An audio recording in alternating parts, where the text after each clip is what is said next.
I've written. But I finally decided to do a full-on study on this, and so I've written on the ethics of this. I've looked into the criminological literature on search and seizure, and I studied the history of search and seizure, and we're starting to do some primary scholarship on searches and their efficacy in true malum in se offenses. And our conclusions so far are that the search-seizure functions really grew along with the modern state. They really started around 1300, talking from the Anglo-American perspective, and from 1300 to, say, 1700 is where all of these innovations really took place, and they were to enforce all of the malum prohibitum laws that the monarch was projecting his power out to on the territorial monopoly he was establishing. And as a result, it's kind of a rethink about, you know, what really do we want private security to look like? And I argue that in AnCapistan, or whatever we want to call it, there would not really be a search or a seizure power by private security companies. And so I've tried to come to grips with what this implies, and I'm continuing to study that. The second to last point on this slide is about general damages. You know, nowadays, if you are caught as a thief, the cops take you before a criminal judge, and once they decide that you've committed the crime, they sentence you to a punishment.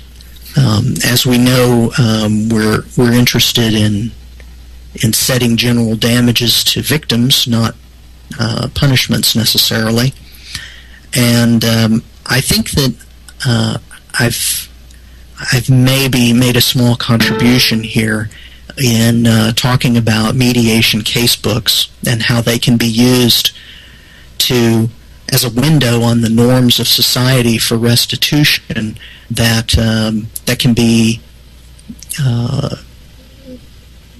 used by arbiters in establishing imposed settlements. And I talk about this in a whole paper I have called A Call for Mediation Casebooks, which I co-authored with Greg Rome, which is another scholar I met at the Mises Institute. He's a lawyer in private practice in Chalmette, Louisiana, near New Orleans, and he and I talked about this, and he helped me out with it, and we wrote the paper.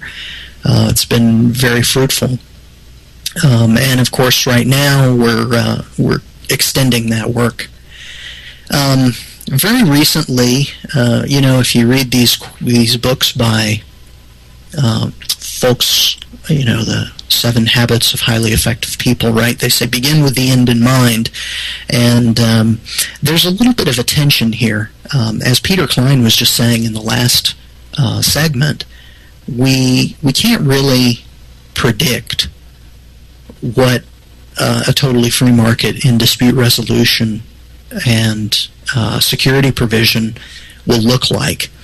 But the academic that studies these things has less of a burden than the entrepreneur. The entrepreneur really has to think about and sculpt a solution and think hard about it and come up with something. And it's going to be wrong in various ways, but the idea is to make it as right as possible. So I've actually undertaken a project to write up an entire description.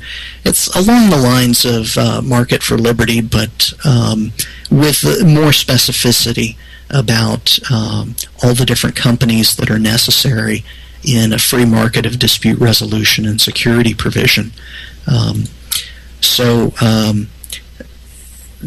That's one of my projects right now, and that's the last one on this on this current projects slide. My current projects are, I've been doing some IT planning, and between myself and a lady who's, this is another thing, is drawing in people who know something.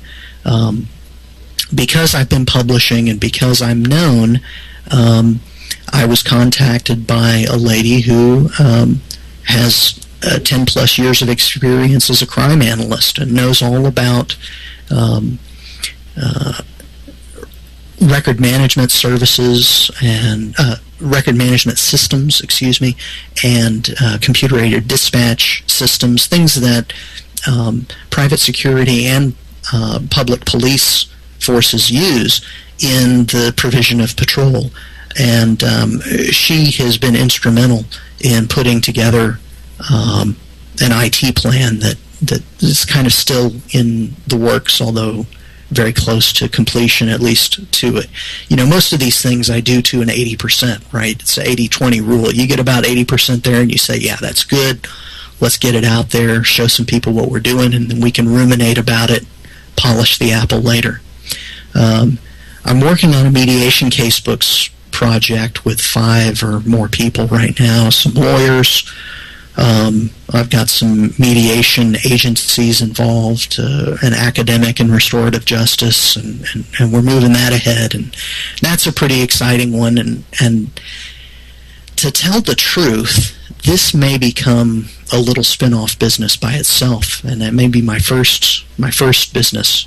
But it's kind of a what you might call a factor market. It's a market that has to be established that the business I'm really interested in, subscription patrol and restitution, has to rely upon, and that's victim offender mediations.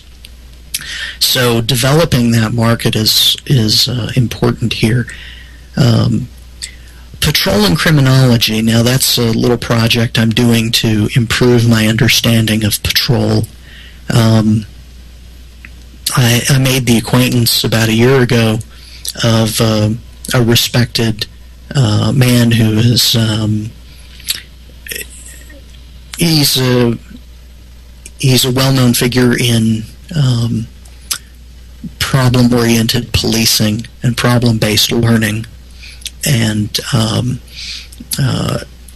conducts seminars for patrol, both public and private. And he is helping me wade through criminological literature and get myself up to speed where, this isn't really my field. Well, it is now, I guess, but it's not what I studied in college. But he has a great background. He's both a policeman, and then he became a PhD sociologist, and now he's a consultant. Another project that I mentioned briefly is I've got a project on murder and search, and murder and search is we're looking to validate some of these ideas we've had about how important search really is to malum in se crimes. So I've got a lawyer and an academic criminologist on that one. Actuarial work, I'm extending the actuarial work with a mathematics post-grad fellow, and that's kind of exciting. And like I said, the book project, to kind of lay out what this end game really looks like, I'm going to try to write that this year and see how far I can get. So hopefully I have not droned on and just bored everybody to death, but people are always asking me, well, Gil, when are you going to start this project? When are you going to launch? And the problem is that this is fluid. First of all, I'm an employee, right? So I don't want to leave my employer in the lurch, and I have to adjust my plans as my employer's plans evolve. So it could be anywhere from 1 to 5 years if I have to leave my employment and do this. The main thing I need is people. And the execution team is key. And so far, I've had lots of success in drawing in people to do little projects, and really got a lot of traction to understand different elements of this business model, and to get critical feedback. All of this has been really helpful. But there are some serious principles that have to be on the team and ready to work before I can really say, let's launch this thing. First of all, we need income, so we need a sales principle. I have been contacted by a guy who sells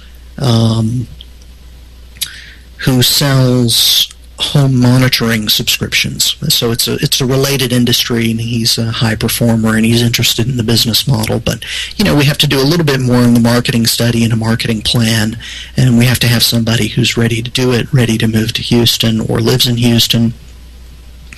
I need to do more patrol study, a little bit more paper study, some field trials, and I need my very first one or two patrol principals. People who will do the patrolling. The same thing with the investigation, although the investigation patrol principles may be the same people. As I mentioned, developing the victim offender mediation market and the victim offender arbitration market are huge. The victim offender mediation market is already established to some extent. There are a number of victim offender reconciliation programs and mediation programs, agencies that have been established, nonprofits. There are about 1,000 worldwide. Typically, these are diversion programs of some sort. They're made so that if a juvenile comes into a sound. Got it. I'll try to speak. Well, you adjust your sound. Very good. The victim offender mediation agencies work as diversion programs, and they often mediate in a context which has state involvement. And so as we establish this company and start doing victim offender mediations on the side that are extra state, it will be a different type of mediation than is typical. The victim offender arbitration market doesn't exist really, and this also kind of plays into the question of what are the aspects of these principles. I think that there are certain key roles that I think ideological anarchism is a necessity, and our go-to guy or gal who is our first victim offender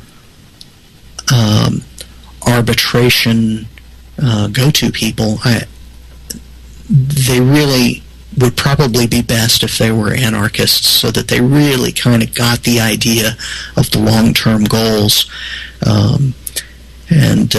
So this is maybe Stefan Kinsella will come to the fore.